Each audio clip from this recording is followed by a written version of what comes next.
All right, could you please state your name? Yes, Articia Bomer. How do we spell that? We're going to spell that A-R-T-I-C-I-A, and Bomer is B-O-M-E-R. Okay, and are you a resident of Michigan? I am. Okay, for how many years? For over 45 years. Okay, so you are over the age of 18. I'm 48 years old. All right. Did you personally witness all the events we're going to discuss? Yes. Okay. What days were you involved in the election this year? November the 3rd and November the 4th. Okay, where were you on the 3rd? I was at TCF Center, downtown Detroit.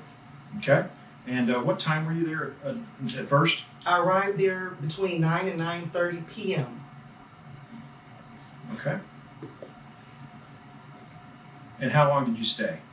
Over until the next day of November the 4th, around 6:30 a.m.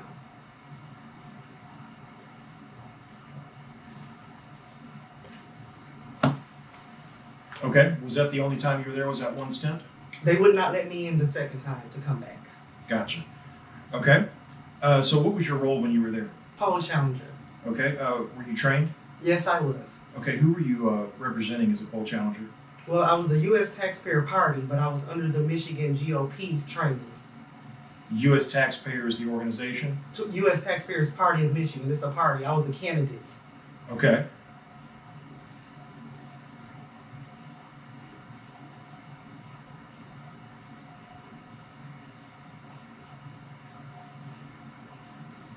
Okay, great. So, what did you witness? Well, I witnessed a lot. Okay, take your time. I took notes so that I could be able to have my notes in Okay. case I needed them. When we get done, would it be okay if we either scan those or keep them and send them You back to you? may. Okay, You great. can scan them today, and I'll take them back with me today.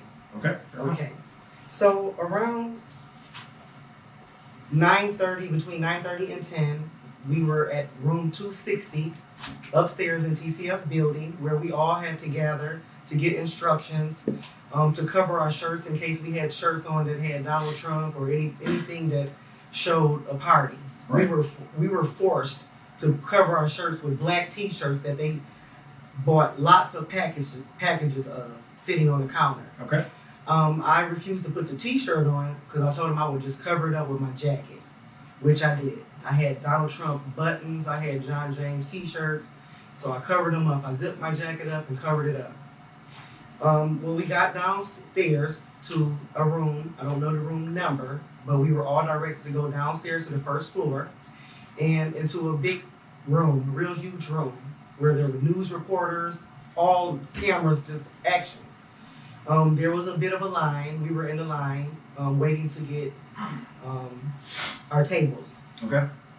We would go past them. They would want to make sure that we had this sticker to scan our temperature on the way in. My temperature was 96.9. And this is my credentials, TCF poll challenger.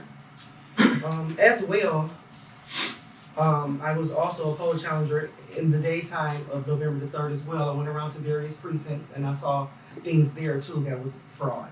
But we'll stick to TCF for now. So we get to the lady, there was a few ladies at a table when we get downstairs, just to make sure we had got scanned and to sign in. We did so. My table was 123 and 120. Both tables were positioned right next to each other and they were right up front, right by all the cameras. Couldn't miss me. Mm-hmm. When we got there around 11:43, between 11 and 11:30, an announcement came on the microphone by the moderator there, a black guy. He announced, we need all of the table leads to come over to the far left corner if I'm facing that way. And they all went piling to the left to this meeting that they had. The other poll workers were sitting at the table still. And this is the night of election? This is the night of election, Okay, between gotcha. 11 and 11:30 p.m. Okay. Okay, after they had the meeting, they announced that the ballot counting will begin. So, we are, as poll challenger, we're already positioned at our tables, and the table outline looked like this. So you would have, the lead is number 1, and the ballots would go around the table in this direction. So you mentioned this gentleman that spoke with all the team leads. Do you know what he said?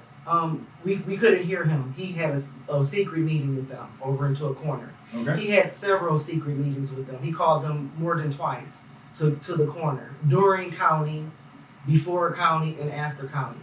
Do you know who that guy was? No, but I'll be able to describe him. Okay. And he was a black man, and he was dark skinned. He was around maybe between 5'8" and 6 feet tall. And he would have these meetings with the leads. Well, at my particular table, which was 123, we had a black man about maybe 5'8" in height, dark with glasses, a little bald on the top. He said something very disturbing before they started counting. His words were, he was talking to one of the other poll workers at the table. He told the poll worker, "This is our house tonight, right?" And the poll worker said yes. And he said, "So from now on, they're going to do what we tell them to do." So I take that as, this is our house, the Democrats, and the Republicans or independents and anybody else outside of that is going to do what we tell them to do tonight. So how did you know the man that said this was a Democrat? Because he said that he was a Democrat when he was asked. Okay. Yes. What I observed also was all of the leads that they were calling to the meeting, most of them had Black Lives Matter face mask on. Also, the blue mask with vote in the corner on the face, like the one our governor, Gretchen, wears in her interviews. And they were blue. Okay. We as poll challenge were told we can't show anything, but the poll workers was allowed to wear everything. They had Biden shirts, everything you can think of that was for Democrats. So just to make sure we're clear, what in your mind was the significance of them being blue? Intimidation. In my mind, it was Democrats, of course. Because saying blue vote. is the Democrat Party's Yes, chosen color. blue is pertain to Democratic Party. Yeah, that's what I thought you meant. I just want to make sure. Yes. Okay, gotcha. Yes. So right away that was very intimidating because I went with 5 Caucasian women, and I was the only African American woman with my crew. And I felt very bad for them and disturbed for them because they were frightened. They were older women than me, and they were frightened from the Black Lives Matter mask. They were dogged out right in front of me. Dogged out? Dogged out, saying when the poll workers would talk to us and say, "Oh, you look nice," because they were flirting with me big time, and my mouth stayed sealed because they already gave us instructions. We're not allowed to talk to poll workers at all because they can kick you out. Well, they would keep talking to us and distract us and hit on us. And they even told the one poll worker came hollering out the back, "You're not allowed to talk to them. You can't talk to the poll workers," talking to my lady friend. Mm-hmm. And me. She was talking to us as a group. And I told the ladies, I said, "Look, y'all have to be quiet." Well, they talked to me first. I said, "I don't care. I don't care if they say you're pretty, your dog has nice fur, you drive a beautiful car. Do not talk to them because they will throw us out." And that's their excuse to try to throw you out. So is that what you meant by they were getting dogged out? Is that they were just trying to trick them into breaking the rules? Yes, they did. They were breaking them, and then they would dog them out and tell them you can't talk after they made the first conversation. Gotcha. They were talking to us first. We would not talk to them. They would come and say things to us. People like, "What party are you from?" My mouth stayed sealed. Some of the ladies are just friendly and they wanted to answer the questions, but I kept making them aware, do not talk to them. They are not the friends right now. They are doing their job. So did you feel that the poll workers were colluding to get Republican poll watchers ejected? They were definitely colluding to get us ejected, but for my group, I kept on them hard. Do not talk to them. Do not act antagonistic. No matter what they do, we are here for a job, and that is to challenge the polls. Okay. But you personally witnessed them trying to trick Republican poll watchers into breaking the rules. So they tried to trick me. They would hit on me and say, "Where are you from?" Or "You look beautiful. Your hair is just so beautiful." They were doing all of this distracting us. While we're talking to us, they're taking letters out of envelopes. When I walked around the table around after 12 midnight into November the 4th, I observed one of the ladies So this is how the table looked. She sat up at the top at number 4. I observed her look in the envelope, saw it was said all straight ticket red, Republican straight ticket. She looked at it and she turned her nose and she tapped the lady that's next to her, which would be sitting right here. And they both looked at it and rolled their eyes and they folded it back up and they shoved it back in the envelope. Well, that's not the process. The process is once you take that out of the envelope, you pass it around to this person. And it goes back around this person and goes down here. Yeah. Well, they weren't doing that. Every time I observed a straight ticket or I saw Donald Trump's name circled in, they would shove it back in the envelope and they would put it back in the pile. Every time? Every time they saw it, they would shove. It was so many votes. They even had USPS boxes stacked up by the 3s under each person. And on the top of those ballots was either red straight ticket or you can see Donald Trump's name shaded in. And they were all on the floors. All tables had these boxes. When I went around monitoring, they were all on the floors. They were either straight tickets or somebody shaded his name in and just went across the ballot with different shadings in other areas. And they were sitting on the floor. And so I asked the man that was sitting right here, why are these still sitting on the floor? He said, oh, they were already counted. But remember, we just started the counting a little bit past 11:30 p.m. on November the 3rd. So how could all those be counted that quick? It was impossible with a capital I. So how many of these straight red ticket or votes for President Trump did you witness approximately go back into the envelope or whatever after they were taken out? So they came in a pack of 50. Okay. Out of the 50, it would be maybe just 2 that they were happy about. So I didn't get just like 2 ballots that would come out. They would put the rest of them back in the envelope because they count 50 at a time. 2 or 3 would be happy in each pile. It would never be more than 5 ballots that they were happy about that they actually passed around and rolled out. One girl would roll them up and then she would roll them out with her hand and to straighten them to make sure, I guess, they're going to get fed in a tabulator or so. So how many groups of 50 did you witness this happen with? Oh my God. More than 50. More than 100. Which table was this? Was this both tables? So there were 2 tables together, 123 right here and 120 right here. Both the same. I went and looked under their table. It was all either straight red tickets or Donald Trump tickets right there. When I went up to look close, they saw me looking and they would cover the top ballots up. They covered them up. I also observed, and I want to get these times straightened out because I wrote my notes while I was there. So I guess I told you that I saw tons of votes for Trump were put to the side and said that they already counted them already. Around 5, let me go backwards. Oh, so tons of Trump vote ballots were being removed from envelopes and ladies rolled their eyes and put back in envelope. Those are my notes. Do you know what happened to them after they got put in the boxes? They took the ones that was in envelope and put them back in a black thing on their desk. And on the computer screen, it had a name of a church. I was trying to write it down. It was like Mont something Tabernacle Missionary Baptist Church, something like that, to where these computers were, I don't know if they were donated or what, but it had a church label on them. It was church labels on the computer. They would override so many ballots that I saw. They would put in the scanner, and then on there it would say, "Are you sure you want to override to them?" Like something.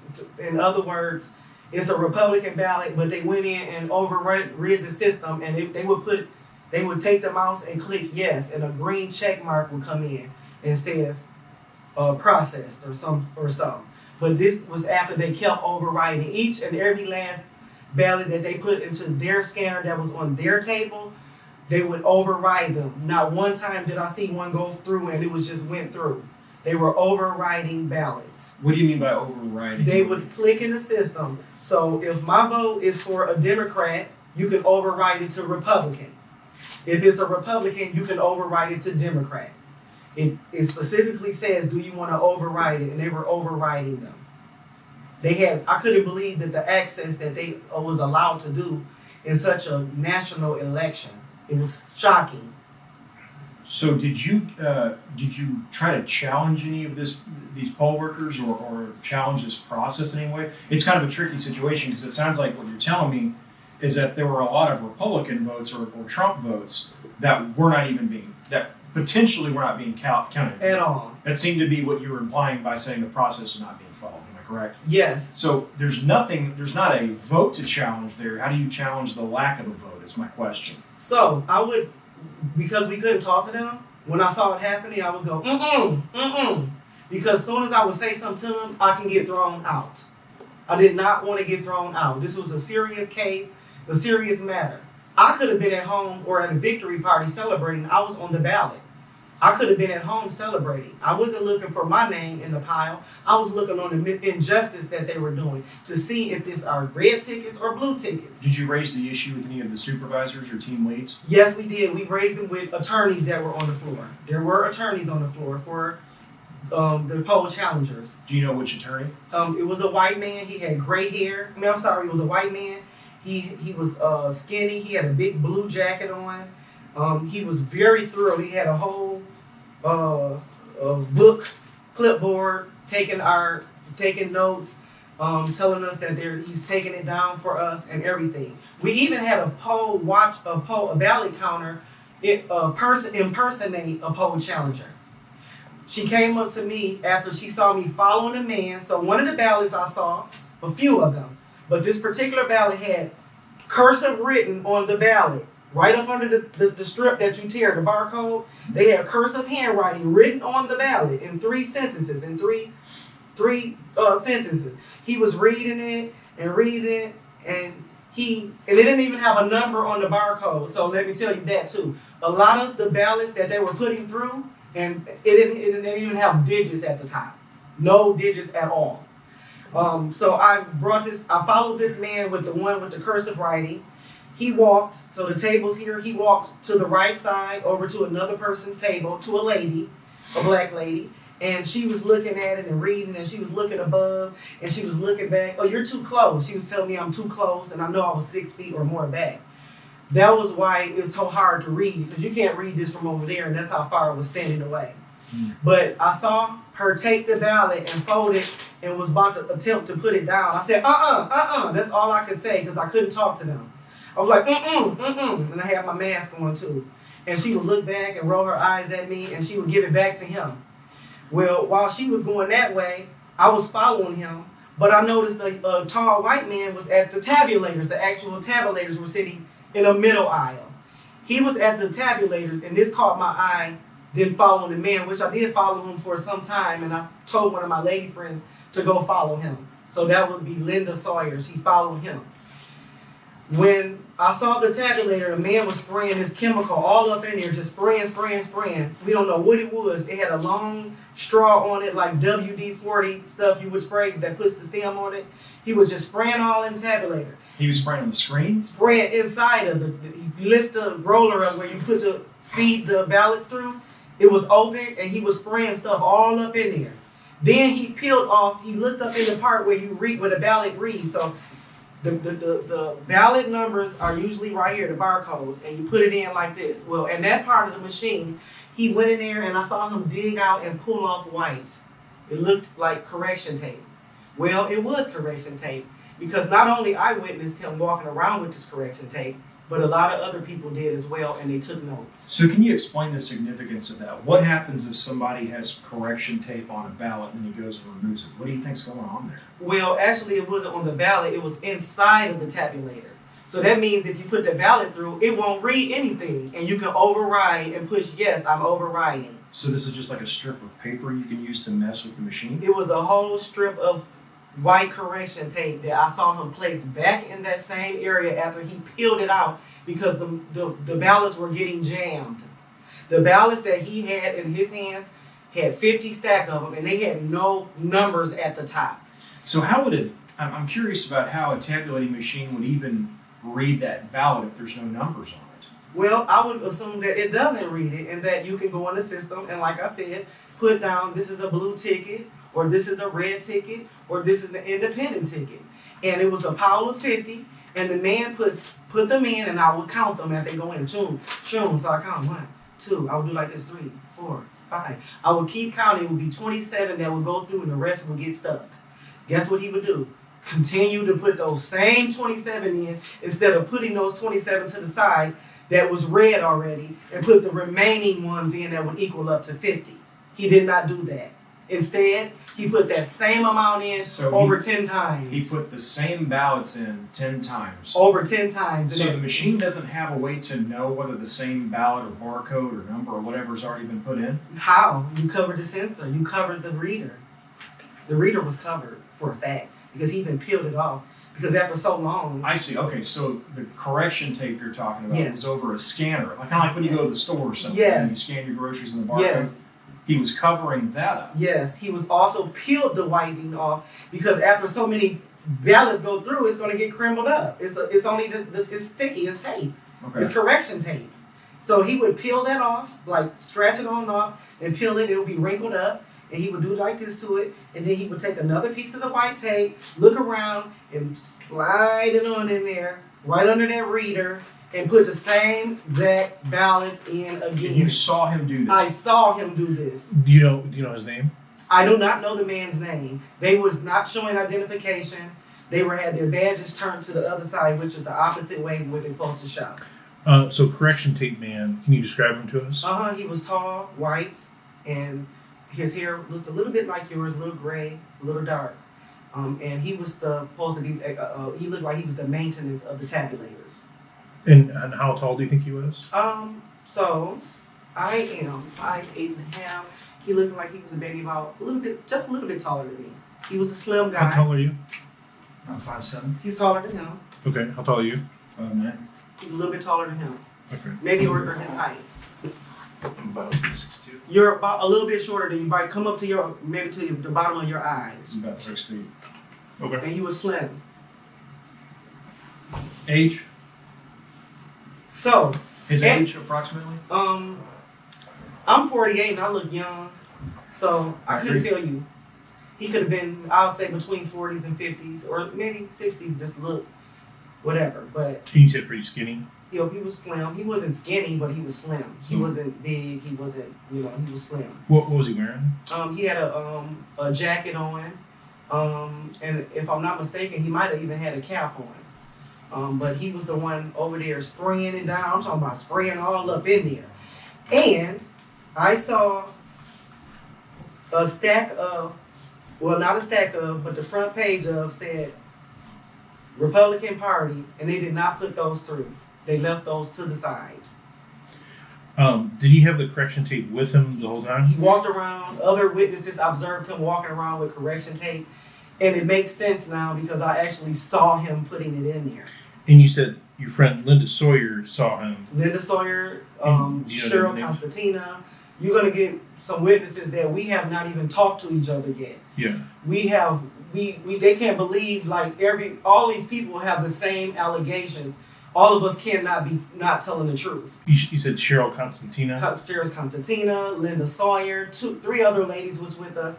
I don't know their names because I had just met them that night. Sure. But I was trained by Cheryl Constantina. She's the chairperson of the Michigan GOP in Grosse Points. How many tabulator machines were there? So I only witnessed one tabulator machine there because that was my focus once I saw him working on it. Sure. Okay. But you saw him roaming to all the other ones as well. I saw him at this particular one, just kept on doing stuff to that one. And he was on that one for like in front of me, a good 30 to 40 minutes. Was there anybody else who you saw with correction tape other than him? We just saw just one person walking around with correction tape all night. And that was this guy. That was him. But were you mainly in one area, or were you kind of roaming around the whole? I was roaming around? mainly in the one area watching 123 and 120, and we had another lady named Linda was going around. She saw things, she put it in. She actually was able to put challenges in. I got the training to do that, but I had to stay focused and make my notes. Do you think there's any other possible reason you would put correction tape inside a tabulator machine? The only reason for putting the correction tape is to either override the system or to not let the numbers that Donald Trump had coming in show. I mean, it was tons of them. Every table had either a red straight ticket circled in it or it had Donald J. Trump's name circled in it. For the tabulator machine that you observed, did it have correction tape the entire night?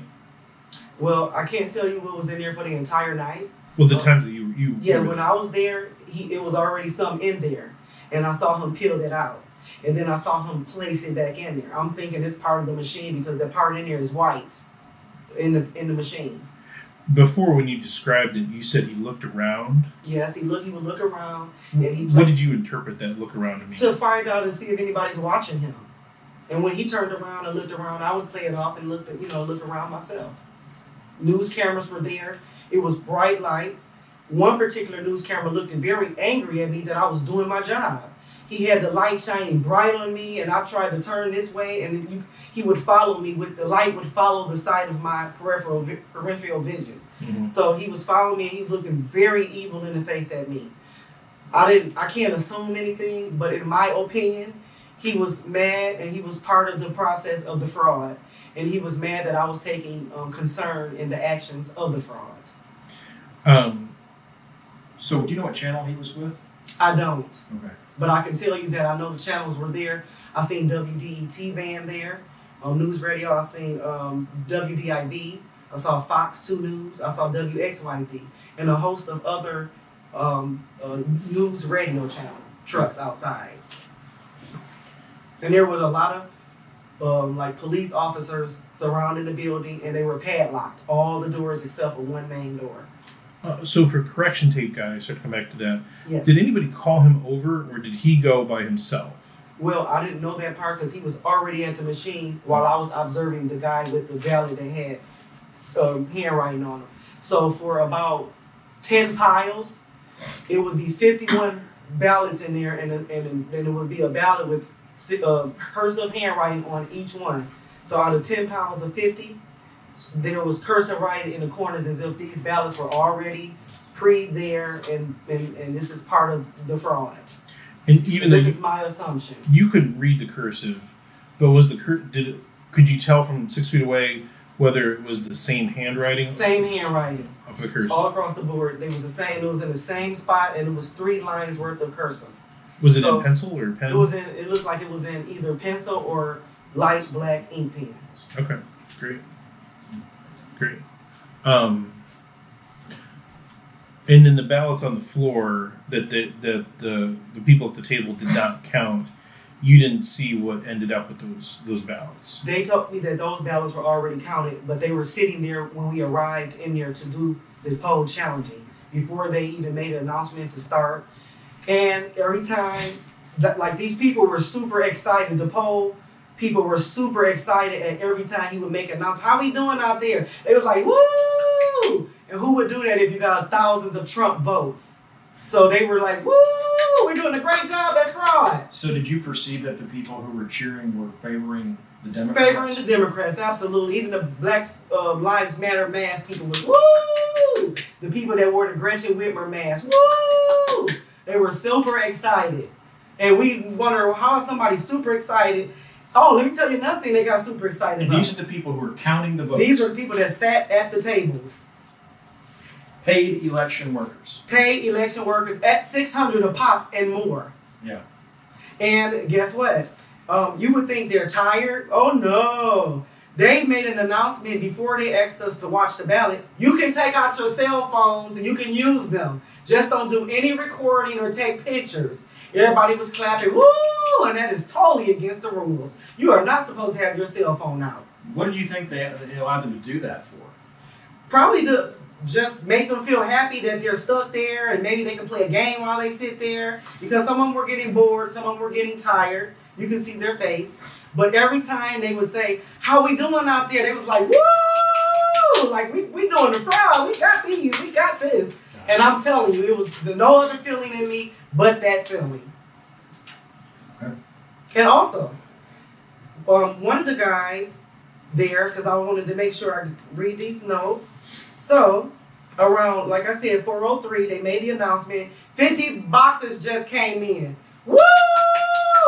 Who wants to count 50 more boxes? With Who's happy about that? When At did- 4:03 a.m. What time? You said It was 4:03? around 4:03 a.m. in the morning. And this was the day after election. This is November the 4th, going into the November the 4th. This is late Tuesday night, early Wednesday morning. And they, early said, and they Wednesday said 50 boxes? They said, ladies and gentlemen, we would like to announce that 50 boxes just came in. Why did they typically announce that new boxes had come in? No. And they also made an announcement before that. Somebody left their boxes up here, and we need to get people to come back up here. Y'all left boxes up here. We still have too many boxes left up here. We need y'all table leads to send somebody up to come get them. What was in the boxes? We don't know. I don't know. We Were never they- saw them open. Were they ballot boxes? They were ballot boxes. That There were showed- tons of big black ballot boxes sitting in the middle of the floor. We never saw open. They never opened these boxes in front of us. So were those the blank ballots perhaps that they use for duplication when there is a defective ballot?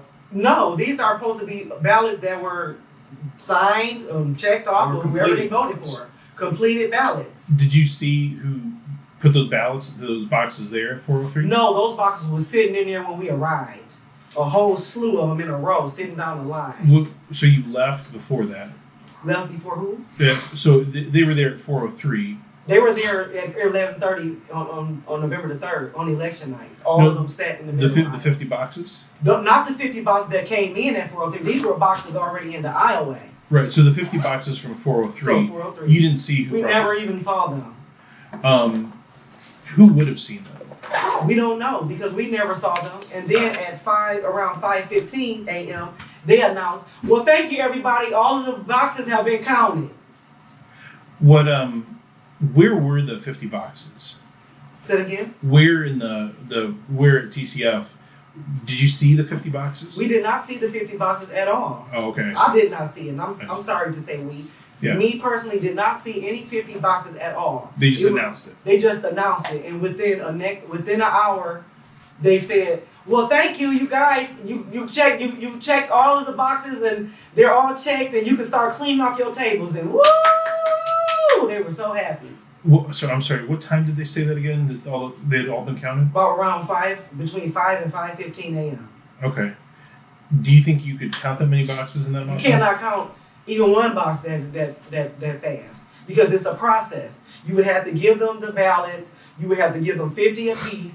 You would have to have them come up and get them. Then they would have to go down. They would have to use this system at their table first before it even goes to the middle where the tabulators sit. Could you see the whole room at this point? You can just see the whole room like this. You can't see the tables. You can't see it. But I did walk around when I told you, when I saw the boxes, the UPS boxes stacked up in like 3s and 4s with Republican parties on them around the table, around the tables until they saw us aware of them because we weren't supposed to be that close. There's no way we would have seen them from you over there and they're on the floor. But we would walk up and go up in and look. So the guy was flirting with me. I kept walking around his area. Since he likes flirting, I might as well look at his area first because he's trying to distract me. Hey, you're flirting, so I'm going to look in the box while you're doing so. So the 50 boxes at 4 a.m., did you see what part of the room they may have gone to? No, there's no way they came. It was only the door open right here, the front door. We did not see 50 boxes come in at all whatsoever. Everything else was locked off, like I told you. There was only escalators to go up and down to the eating rooms, to where you eat at. A lot of the poll workers that were working, they had big luggages, big suitcases, big coolers, and they fed you great there. You didn't even have to bring food. They had plenty of food. It was like a buffet of food. You had drinks, coffee, anything you wanted in the room 260 where the poll challengers were, and as well they had a huge cafeteria for the poll workers. They can eat and drink anything they wanted, but they had big, huge boxes under their table that belonged to them. They were super excited, and there's no way you're super excited unless you know something. So wait, did you have access to go eat and drink whatever you wanted in this room as well, or was that? No, we could not go in that room. They separated us. They had us always continue to go back to room 260. Okay, the Republicans were in room 260, and who was in this other room with all the food and drink and everything? Democrats. Okay, got it. And there were boxes in there, you said. They had them under their tables already. People had their own big, huge boxes and big coolers, And we was like, wow, this no checking for security. I could have had 10 guns in my backpack. They didn't check for nothing. They just let you in. So what do you think was in those coolers and stuff? I don't know. It could have been food. It could have been ballots. It could have been all type of things. We weren't able to know. Gotcha. Anything else you want to tell us? Yes. So I thought it was very. Also, the one poll worker that impersonated as a poll challenger. I asked her. I said, "Are you a poll challenger?" And she just shook her head. Yeah, because I was on a road following the one guy, and she told me, "Oh, he's okay. He's straight. Pull your mask up." She started talking to me real mean, and I would pull it up. She's like, "Pull up some more, some more." And a poll challenger is not going to do that to us. They're not. Us poll challenger, one thing about it, we didn't know any each other at all, but we all were respectful when we knew who each other was, because we was there for one job and one job only, and that's to challenge the poll and secure the votes and make sure justice is being done with this election. The announcement at 4:03 would, Between that time. roughly around that time. Would there, if anybody was there, could they have missed that announcement? No, there's no such thing. They had the microphone. They announced it over the So microphone. everybody heard it. Everybody can hear it. Even if you were upstairs, you can hear it announced. Who was speaking on the microphone? Do you The know? moderator, which was a black man, he was the only one the whole time keep making announcements over the speaker. Is he the same one you talked about at the beginning? Yes, the same black man, yes. And so he's the same one who said that they had gotten 50 boxes at 4:03, and the same one who said, an hour and a half later that they counted all the ballots. Yes, and prior to, when they said the bosses came in, he asked for another meeting. He had like 3 to 4 meetings with these leads. Why? There's no such thing as you supposed to walk away from the table. We didn't have a meeting. We didn't say, all poll challengers, let's go upstairs and go have a meeting. He kept calling them for meetings. And I assumed that is because they kept getting so many complaints. So many people were challenging. And they kept having these meetings. And they would come back after the meeting and go, woo! Like, I had never seen anybody so super excited in my life and don't know the results. Wow. Anything else that jumps out at you? Let me see. We've got another lady who's going to be here in 5 minutes who has an appointment at 10, so I want to be sure to take care of that. Okay. This is a fantastic interview, by the way. I hate to have to rush you at the end. No problem. I think my job is done here. Okay, one more question for Yes. you. Did anybody offer you any payment or compensation to come talk to us today? None. This is volunteer. This is for justice. And this is to go to court, all the way to the Supreme Court if we have to. Because I saw what I saw, I made notes, and justice needs to be served. This election was cheated, and it needs to be redone. Thank you very much. You're welcome very much. One last question. Yes, sir. Do you have confidence in the results? I have confidence that Trump will be redeemed, and he will be the winner. But in the Wayne County election results, do you have any confidence in the results? I don't have any confidence in any of the election process now after this fraud happened before my eyes. I'm traumatized by it. Someone put me in a hotel for the weekend so I can have rest, so I can be rested because I'm traumatized by this. It hurts my heart, my spirit, my soul, all the above. It's traumatizing. Thank I you. cried and everything, so this is serious. I don't know. I have never personally met Donald Trump in my life. My spirit is torn and everything. It took my whole faith out of the justice system. And I hope that with this interview, it can help justice move forward. Thanks. Thank You're you so welcome. much.